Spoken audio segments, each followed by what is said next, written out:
Bom, queridos irmãos,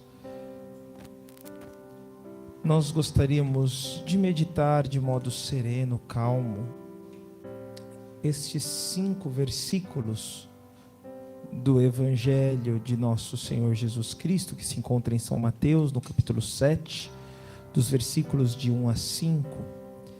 E nós podemos intitular essa nossa meditação com o tema não julgar, ao invés ajudar.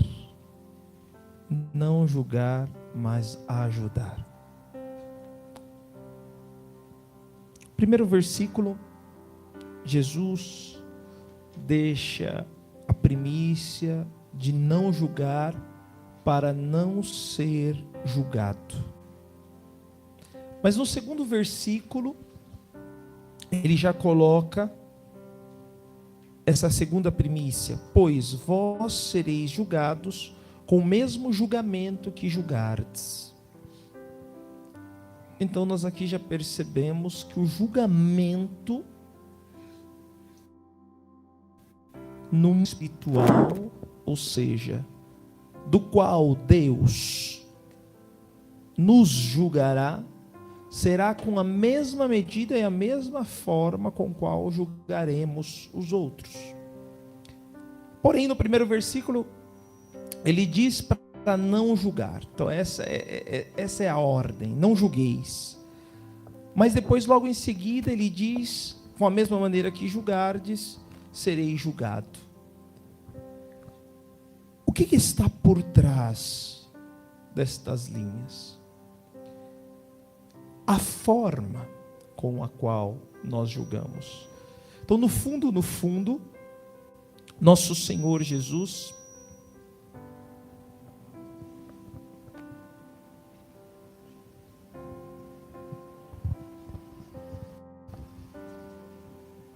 Então, o que está por trás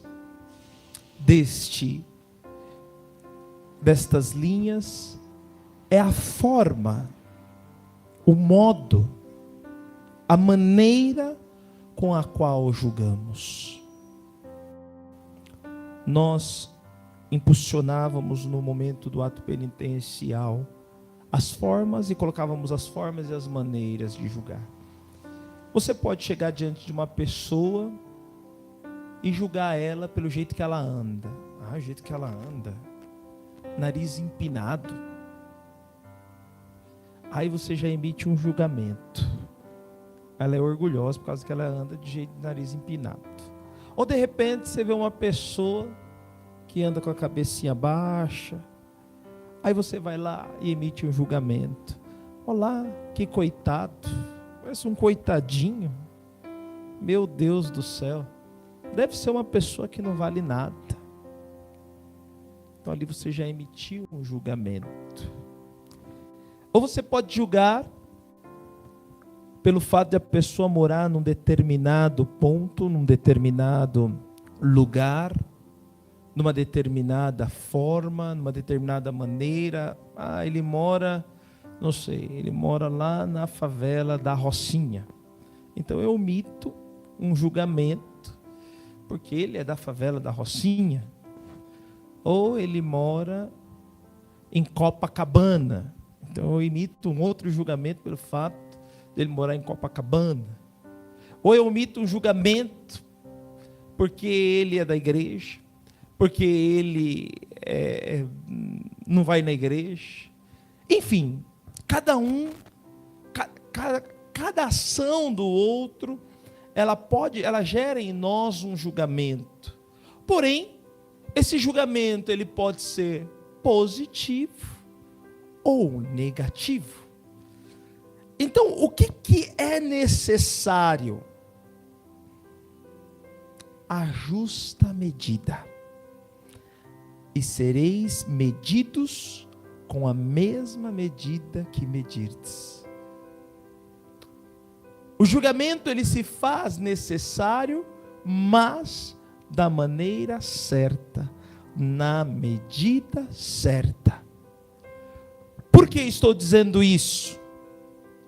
Porque se você é capaz de fazer um julgamento na medida certa, você entra aqui a dinâmica do ser um colaborador, um ajudador, uma pessoa que está ao lado. Portanto, por isso que quando Jesus diz, olha, por que você fica observando o cisco do olho do teu irmão e não presta atenção na trave que está no teu próprio olho? Então, antes de você falar do outro, antes de você querer ajudar o outro, purifica o teu olhar. Coloca uma lente transparente, com o grau justo, para que você seja capaz de olhar a trave do outro e tirar o cisco do outro, para ajudar e tirar o cisco do outro, senão nós não passamos de hipócritas. O que está no fundo desse discurso, ainda no Sermão da Montanha, já no seu último capítulo? Que a forma para ajudarmos o outro é a partir de um reto testemunho. Porque você dando um reto testemunho, você se torna padrão de julgamento, de um justo julgamento. E aí entra a dinâmica do julgamento, que é bom. Que é bom. Um julgamento justo. Um julgamento que é correto. E isso, ele só é possível a partir do momento que eu me coloco na relação com o outro, conheço a história do outro, e estou decidido interiormente no meu coração em ajudar o outro, e da mesma maneira ser ajudado pelo outro. E na relação vão nascendo luzes, que vão mostrando a forma certa de agir. E aí você é capaz de dar um justo julgamento. Porque no fundo, o que significa julgamento? Significa dar um justo diagnóstico. Por exemplo, um médico te visita e percebe que você está muito agitado. E diante dessas agitações, você é uma pessoa que acaba comendo mal, e diante dessas agitações, instaurou em você uma doença psicossomática. Então você somatiza e aquilo explode em alguma região do seu corpo. Então dói o teu estômago, dói a tua cabeça, ou dá crises, seja ela crises de ansiedade, transtornos. Então tudo isso vai causando algo em você. E o que faz uma pessoa inteligente? Uma pessoa que age em Deus? Ela te coloca ao lado, olha a tua situação e emite um justo julgamento, mas te dá a receita e a fórmula para que você saia da situação com a qual você está. Portanto, falando em maneira simples agora, podemos trazer como propósito desta palavra: nós vamos nos permitir julgar algo ou alguém se nós temos a capacidade e a possibilidade de ajudá-lo. Porque se isso faltar, é melhor ficar de bico calado, é melhor ficar pianinho, é melhor não falar nada, é melhor, falando assim numa expressão bem rasgada, é melhor calar a boca. Entende? É melhor ficar bem quietinho, bem quietinho, bem quietinho, bem quietinho mesmo. Entende, queridos irmãos? Porque se não for para acrescentar, se não for para ajudar, não tem sentido o teu julgamento.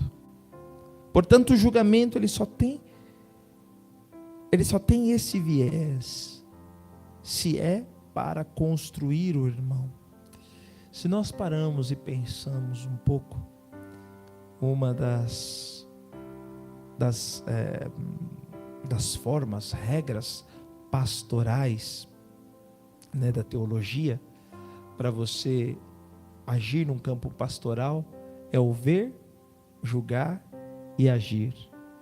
Então, a primeira coisa, eu olho a pessoa, vejo ela, ou vejo a situação, mas sem emitir nenhum julgamento. É assim por causa disso, é assim por causa disso. E ver significa entrar no outro. Um ver com um olhar de Jesus. Um ver que transcende a aparência, aquilo que aparece, mas que é capaz de olhar as motivações e no âmago e curar a raiz daquela situação. Entende? Eu me lembro, mais ou menos 14 anos, 13 anos atrás, eu trabalhei em uma casa onde todas as pessoas daquela casa eram homoafetivas. Todas. Não tinha ninguém que não era homoafetivo. E o propósito da casa era, olha, todos vocês que estão aqui, nós queremos trabalhar, tentar encontrar a causa pela qual você é assim. E aí começávamos todo um trabalho. Olha, vamos ver, vai escrevendo a tua história, hein? Escreve tudo aquilo, vai pesquisar tudo aquilo que você sabe vai conhecer a história da tua mãe e do teu pai. Escreve tudo que você lembra da história do teu pai, como eles viveram, como eles não viveram.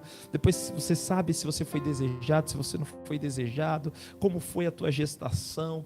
Aí depois escreve dos 5 anos, dos 5 aos 10, dos 10 aos 15 e assim por diante.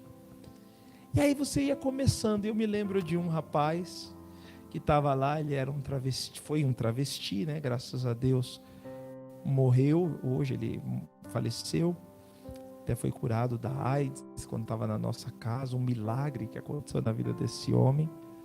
E ele, depois até, quando nós encontramos, ele era um travesti que tinha uma namorada. Aí eu falei, oxe Maria, que coisa estranha, não? Mas enfim,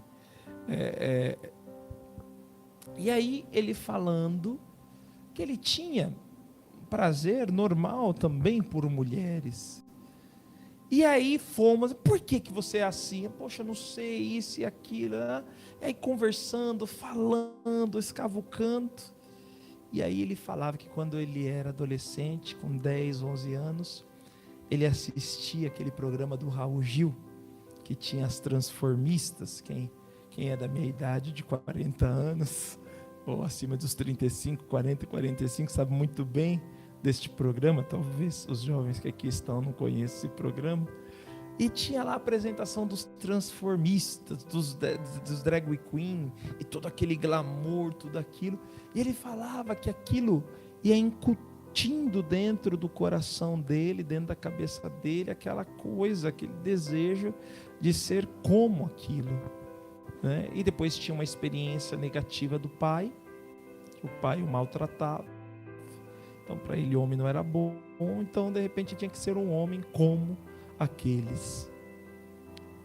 Outros que depois de descobrir isso, trabalhar isso no seu coração, voltava à sua normalidade afetiva e sexual. E outros que mesmo não conseguindo ter uma natural atração, eram capazes de renunciar por amor a Cristo, pois percebiam que Cristo preenchia todo o seu ser e entendiam que certas relações eram antinaturais e que violavam até mesmo o plano físico, biológico, psíquico e espiritual da pessoa. Se você está acompanhando os nossos vídeos do YouCat, tem um tema que a gente faz que se fala assim: se pode chegar a Deus pela razão? E a resposta é sim. E até mesmo hoje a gente conversava com um amigo, que ele falava assim, poxa vida, será que a gente é fruto do acaso mesmo? Se fôssemos um pouquinho mais próximos do sol, morreríamos queimados. Se fosse um pouquinho mais afastado do sol, morreríamos congelados. Se olhamos a perfeição da natureza e a harmonia da natureza, não dá para falar é um acaso. Se olhamos a perfeição do ser humano, homem e mulher, a capacidade de relação e atração que um tem para o outro, e como é tudo encaixadinho, bonitinho, para que o homem se doe à mulher e para que a mulher se doe ao homem numa relação íntima, você fala, não tem como dizer que isso é do acaso e que possa acontecer uma outra via. Eu me lembro que quando eu estudava, os gêneros nós estudávamos era o gênero vegetal, gênero animal e o gênero humano. Não existia outro tipo de gênero, né? Enfim, tudo isso eu quero dizer que quando nós acolhemos o coração do outro, com a disposição de ajudar, nós somos capazes de julgar, e julgar para transformar, para melhorar. Por isso, não ao julgamento pelo julgamento, e sim ao querer estar próximo ao lado para ajudar e assim saber bem julgar, para que essa pessoa possa ser melhor e para que também nós sejamos melhor. Quantas experiências na minha vida eu posso falar de pessoas que de repente iam falar com o irmão de rua, com aquela disposição de ajudá-lo, quando ia lá conversar, poxa vida, eu mais que ajudar, eu saio ajudado, faz bem para mim, e até o irmão de rua, faz bem para mim conversar com uma pessoa que se prostitui. E quando você começa a escutar a história e o porquê que aquela pessoa de repente está naquela situação, você fala, poxa vida, eu julguei, eu falei mal, eu condenei, mas não escutei, não conheci a história. E quando você começa a conhecer, o teu desejo é tirar aquela pessoa daquela situação, pelo sofrimento pela qual ela vive, e ajudá-la a ter uma dignidade, uma restauração profunda de vida. Eu acredito que estas poucas palavras, essas poucas reflexões, podem ajudar profundamente naquilo que é o contexto do Evangelho do dia de hoje.